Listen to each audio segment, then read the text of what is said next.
I'm Deborah Allen, 32 years old.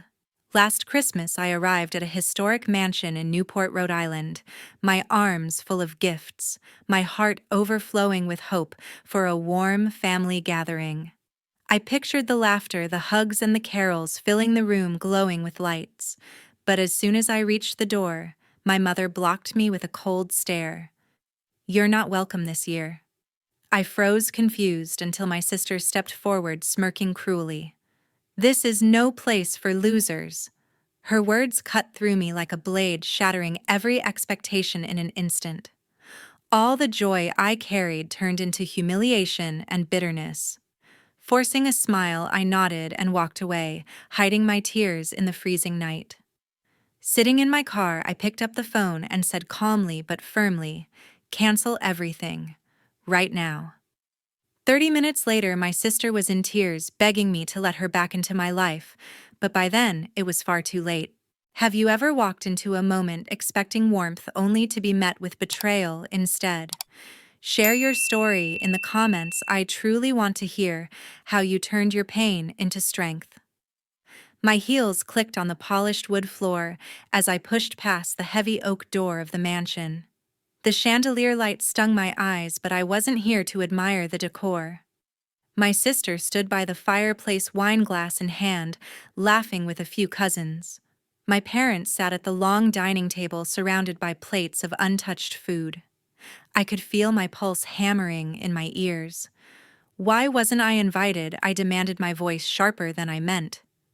My sister turned, her smile fading into something colder. "Oh, you're here," she said, setting her glass down. "Didn't expect you to show up after Mom told you to stay away." Her tone was smug, like she'd won some game I didn't know we were playing. I glanced at my mom, expecting her to say something, anything. She just looked down at her plate, rearranging her napkin. My dad shifted in his chair, eyes fixed on the tablecloth. "What's going on?" I pressed, stepping closer. "I've been helping you for years. $50,000 for your fashion business, and this is how you thank me." My sister rolled her eyes, crossing her arms. "Helping?" she scoffed. "You call those scraps helping? Your little handouts barely kept my boutique afloat. I needed real support, not your half-hearted checks." Her words hit like a slap. Handouts. I'd drained my savings to keep her dream alive, skipped vacations, worked overtime to cover her endless emergencies. I looked to my parents again, waiting for them to speak up. My mom's lips tightened, but she stayed silent. My dad cleared his throat, then muttered something about not wanting to stir things up. Their silence burned worse than my sister's words. "You think I'm some ATM for your failing business?" I said, my voice shaking. "I've given you everything I could." My sister smirked, leaning against the fireplace. "Everything, please. If you really cared, you'd have invested more. You're just jealous because I'm building something real while you're stuck crunching numbers all day." That was it. The room felt like it was closing in the air, thick with her arrogance. I thought of all the late nights I'd spent balancing her books, the checks I'd written without a second thought. She didn't just take my money, she took my trust and threw it back in my face. I pulled out my phone, my fingers steady, despite the anger boiling inside. "You know what I said," locking eyes with her. "I'm done." I dialed my financial advisor, my voice calm but firm. "Hey, it's me. That $50,000 investment for my sister's boutique. Cancel everything. Right now." My sister's smirk vanished. "What are you doing?" she snapped, stepping toward me. I held up a hand, stopping her. "You heard me?" I said to the advisor. "Pull every cent. I'm not funding this anymore." The call ended and the room went quiet. My sister's face paled, her eyes wide with something like panic. "You can't do that," she stammered. "You'll ruin me." I met her gaze, unflinching. "You did that yourself," I said. My parents exchanged a glance but said nothing. My mom's hands twisted in her lap, my dad's jaw clenched, but they didn't move. Their silence was louder than any argument. I turned to leave, my chest tight but my steps steady. "You'll regret this," my sister called after me, her voice sharp but unsteady. I didn't look back. I'd given her too much for too long, and she'd thrown it away with one cruel sentence. As I reached the door, I heard her husband murmur something to her, but I didn't catch it. I didn't need to. I'd made my choice, and there was no going back. The cold night air hit me as I stepped outside. I sat in my car outside the mansion, the engine humming as I gripped the steering wheel. My phone buzzed, lighting up with a notification from my sister's fashion supplier. I didn't open it. I didn't need to. I knew what I'd done. My call to cancel her $50,000 investment would hit her hard and fast. Barely 30 minutes had passed since I hung up, but I could already imagine the chaos unfolding. My sister's smug face from earlier flashed in my mind, her voice echoing with that biting arrogance. I pushed it away, focusing on the road ahead, but my phone buzzed again. This time, it was a Facebook notification. Curious, I opened the app. My sister had posted publicly, her words glaring on the screen. Some people pretend to be family but won't lift a finger to help. Pathetic. The post was tagged to me, my name bolded for everyone to see. Comments were already piling up, her friends, our cousins, even strangers piling on, calling me selfish, stingy, a failure. My chest tightened, a fresh wave of hurt washing over me. She didn't just betray me in private. She was dragging my name through the mud for the world to see. I scrolled through the comments, each one a new stab. What kind of sister does that one read? No wonder she's alone, another sneered. I locked my phone, my hands shaking. How dare she? After everything I'd sacrificed, years of writing checks, covering her debts, believing her promises, she painted me as the villain. The hurt burned hotter than the anger from the mansion, fueling something colder, more resolute. I wasn't just done. I was finished with her for good. Then my phone rang. Her number flashed on the screen. I almost ignored it, but something made me answer. "What do you want?" I said, my voice flat. "Please." My sister's voice cracked, frantic. "You have to fix this. The supplier just emailed. They're pulling the contract for my spring collection. It's worth millions. I'm done without it." Her words tumbled out, desperate, nothing like the confidence she'd thrown at me earlier. "You can't let this happen. Give me a seat at your table again, please. I need that money back." Her plea was a punch to the gut. A seat at my table. She meant my bank account, my trust, the support she'd mocked just minutes ago. I could hear her pacing, her breath hitching like she was on the verge of tears. But her Facebook post still glowed in my mind, those cruel words etched into my memory. "You crossed a line." I said, my voice steady despite the storm inside. "You took my money, insulted me, and now you're trashing me online. You think I owe you anything? I didn't mean it," she cried. I was upset. "Okay, I'll delete the post. Just call your advisor back, reinstate the funds. I'm begging you." Her voice broke, but it didn't move me. I'd heard her excuses before, every time she missed a payment, every time she borrowed more than she could repay. This wasn't remorse. It was panic. "No," I said, my tone final. "You made your choice. You don't get to rewrite it now." I hung up before she could respond, her pleas cut off by the silence of the call ending. My phone buzzed again, another notification, probably more comments on her post, but I turned it off. I didn't need to see it. Her words, her desperation, none of it changed what she'd done. She'd humiliated me, not just to our family, but to everyone we knew. And for what? To save face while her business crumbled, I leaned back in my seat, the weight of my decision settling in. Cutting her off wasn't just about the money, it was about cutting out the lies, the manipulation, the years of being used. My parents' silence back at the mansion stung, but my sister's public attack was a betrayal I couldn't forgive. I'd given her everything, and she'd thrown it back in my face. Now she'd face the consequences alone. A few days after Christmas, I was nursing a coffee at my kitchen table when my phone pinged with a text. It was from her husband, a number I hadn't saved but recognized from years of family group chats. "We need to talk," the message read. "It's about your sister's spending." My stomach knotted. I'd been trying to shake off the sting of her public attack online, but this felt different, urgent, almost heavy. I typed back, "What do you mean?" His reply came fast. She's been lying to you. Meet me at the diner on Thames Street. Noon. I arrived at the diner, a small place with chipped red booths and the faint smell of fried eggs. Her husband was already there, sitting in a corner, his face-drawn eyes darting like he was afraid of being seen. "Thanks for coming," he said, his voice low. "I can't keep quiet anymore. Your sister's been using your money for things you didn't sign off on." I leaned forward, my pulse quickening. What things, I asked, my voice sharper than I intended. He slid his phone across the table, showing a screenshot of a bank statement. "Designer handbags, 5-star hotels, a trip to Paris last spring," he said. "Your $50,000 didn't go to her boutique. It went to her lifestyle." I stared at the numbers. Thousands spent on luxury brands, travel agencies, high-end restaurants.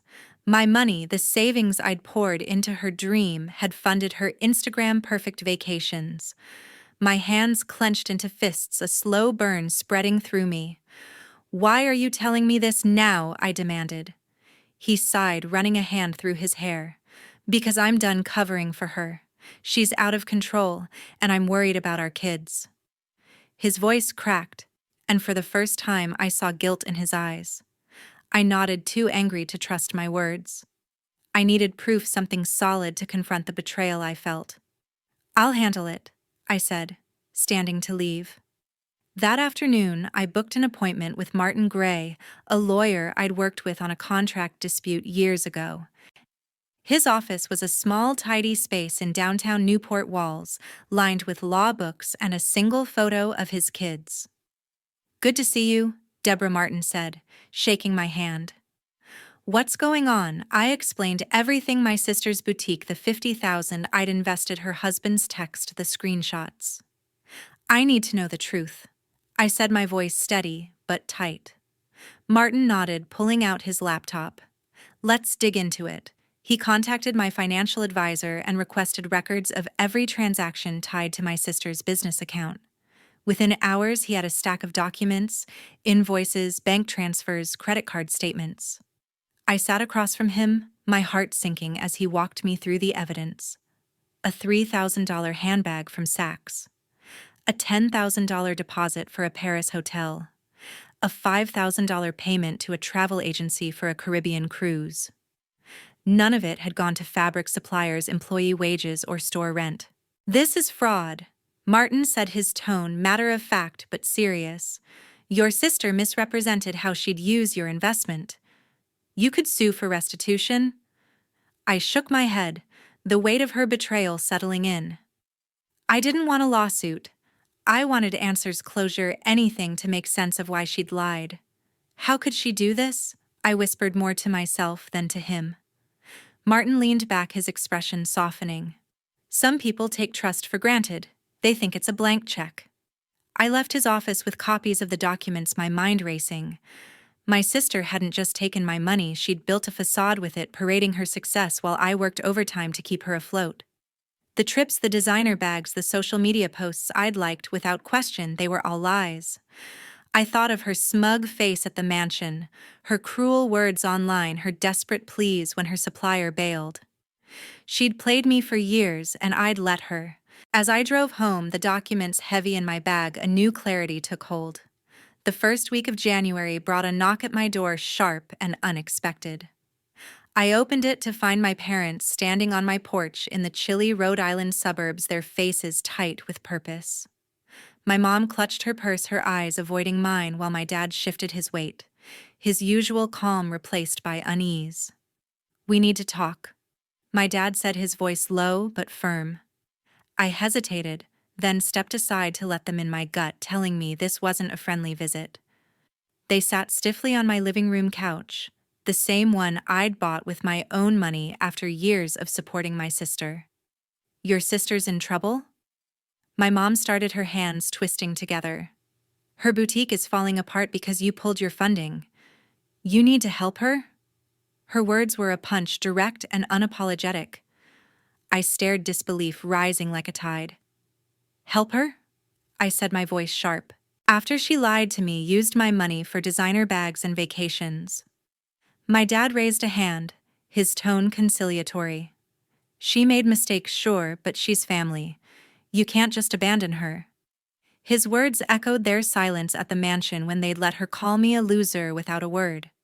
I leaned against the kitchen counter, arms crossed, trying to keep my anger in check. You didn't say a word when she humiliated me, I said. You stood by while she trashed me online. And now you're here, asking me to bail her out again. My mom's face hardened, her voice rising. You're being selfish, Deborah. Your sister needs you. She's struggling, and you're sitting here fine with your fancy job and your perfect life. Perfect life. I almost laughed. My job as an accountant was steady, but it wasn't glamorous. I'd sacrificed vacation savings time all to prop up my sister's failing dreams. Selfish, I shot back. I gave her $50,000. She spent it on herself, not her business. I'm done being her bank. My dad sighed, rubbing his temples. Family sticks together, he said, his voice softer but insistent. You could give her another chance. Reinstate the funds just enough to get her back on her feet. I shook my head, the weight of their bias pressing down. They hadn't come to hear my side. They'd come to defend her, to guilt me into opening my wallet again. You always take her side, I said, my voice trembling. Even after she lied, after she betrayed me. Why is it always me who has to fix things? Before they could answer, my phone buzzed. It was a text from my friend Gail Reed, who'd been my rock through this mess. Heard your parents are there. Need backup. I typed back a quick, yes, and within minutes Gail was at my door, her presence a steady anchor. She stepped inside, her sharp eyes taking in my parents' tense postures. What's going on? Gail asked, her tone calm but protective. I explained, my words spilling out. They want me to fund my sister again after everything she's done. Gail's jaw tightened, but she stayed composed. You've given enough, she said, looking straight at my parents. Deborah's not the problem here. Your other daughter lied and used her. Why are you blaming the one who's been hurt? Her words were blunt, cutting through the tension like a knife. My mom bristled, her voice sharp. You don't understand family, Gail. This is between us. Gail didn't flinch. I understand loyalty, she said. And Deborah deserves better than this. Her support steadied me, grounding my resolve. I turned to my parents, my voice firm. I'm done, I said. Not just with her, but with all of this. I won't be guilted into fixing her messes anymore. If you can't see that, we're through. My dad's face fell, his mouth opening to protest, but my mom grabbed his arm, silencing him. They stood, their expressions a mix of frustration and disbelief, and walked out without another word. The door clicked shut, and I felt a strange relief, like a weight had lifted. Gail put a hand on my shoulder, her voice soft. You did the right thing, she said. I nodded, the finality of my words sinking in. I'd cut the cord not just with my sister, but with the family that chose her over me. A week after my parents' visit, my phone lit up with another text from her husband. I'm leaving her, it read. Taking the kids to my mom's place in Providence. Can we talk? My heart sank. Not for my sister, but for their kids. 2 boys and a girl barely old enough to understand the mess their parents had made. I typed back, agreeing to meet him at a coffee shop in Warwick, a short drive from my place. I wasn't sure what he wanted, but his earlier honesty about my sister's spending had earned him a sliver of my trust. At the coffee shop, he sat across from me, his eyes hollow, shoulders slumped under the weight of his decision. I can't stay with her anymore, he said, stirring his coffee without drinking it. The lies, the money, she's run the boutique into the ground, and now she's taking it out on the kids. His voice was steady but raw, like he'd been holding this in for too long. I nodded, my jaw tight. What's your plan? I asked. I'm moving the kids to my mother's house, he said. It's a small place, but it's safe. I need to find a rental nearby, something I can afford on my bank salary. I don't want them growing up in that chaos. I thought of my sister, her lavish spending, her public attacks on me. She'd built a house of cards, and now it was collapsing around her family. I'll help you, I said, my voice firm. But this is for you and the kids, not her. She's out of my life. He looked at me, relief flickering in his eyes. I get it, he said. I don't want her involved either. She's burned too many bridges. I pulled out my laptop and started searching for rentals in Providence, filtering for places close to his mother's house.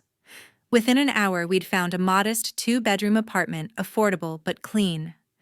I offered to cover the first month's rent and deposit a small gesture to keep those kids stable. You don't have to do this, he said, his voice thick with gratitude. I'm not doing it for you, I replied, meeting his gaze. I'm doing it for them. The kids didn't deserve to pay for their mother's mistakes. He nodded understanding and promised to pay me back when he could. I didn't care about the money, it was nothing compared to what I'd lost to my sister. Helping him felt like drawing a line away to protect what mattered without letting her back in. Meanwhile, word reached me through a mutual friend that my sister was spiraling. Without my funding, her boutique couldn't cover its debts. Suppliers had cut her off, and her employees were quitting unpaid. She'd tried borrowing from friends, but her reputation tarnished by her own social media rants made them wary. Her credit cards were maxed out, her savings drained on luxuries she couldn't sustain. I pictured her in her fancy house, surrounded by designer bags. She couldn't sell her phone, silent as her so-called allies turned away. I felt a pang of pity, but it passed quickly. She'd chosen this path, lying to me, betraying my trust, attacking me publicly. Now she was facing the fallout alone. I'd spent years cleaning up her messes, but no more. My focus was on helping her husband get his kids settled, not on bailing her out. I wired the payment for the apartment deposit, confirming with the landlord over a quick call. It's done, I told him as we left the coffee shop. You're set for the month. He shook my hand, his grip firm but weary. Thank you, he said. The kids will be okay now. I nodded, hoping he was right. As I drove back to my place, I thought about the family I'd once had, parents who took her side, a sister who used me, kids caught in the middle. I'd cut them out, but helping those kids felt like a small redemption, a way to hold on to my own values without giving in to her chaos. I turned onto my street, the weight of my choice settling in. Late January brought a quiet evening, broken by my phone ringing. My sister's number flashed on the screen, and I hesitated, my thumb hovering over the decline button. Weeks had passed since I'd cut her off, and the silence had been a relief. But curiosity won out, and I answered. What do you want? I asked, my voice cold. I'm sorry, she said, her tone rushed, almost rehearsed. I messed up, okay? I shouldn't have said those things online, but you didn't have to destroy my business. Her words carried a familiar edge, blaming me, even as she apologized. I gripped the phone tighter, my patience thinning. You destroyed it yourself, I said. You lied about my money, spent it on luxuries, and then trashed me publicly. Don't put this on me. She sighed, dramatic and forced. I was stressed, Deborah. You don't know what it's like to run a boutique. I needed those trips to network to keep up appearances.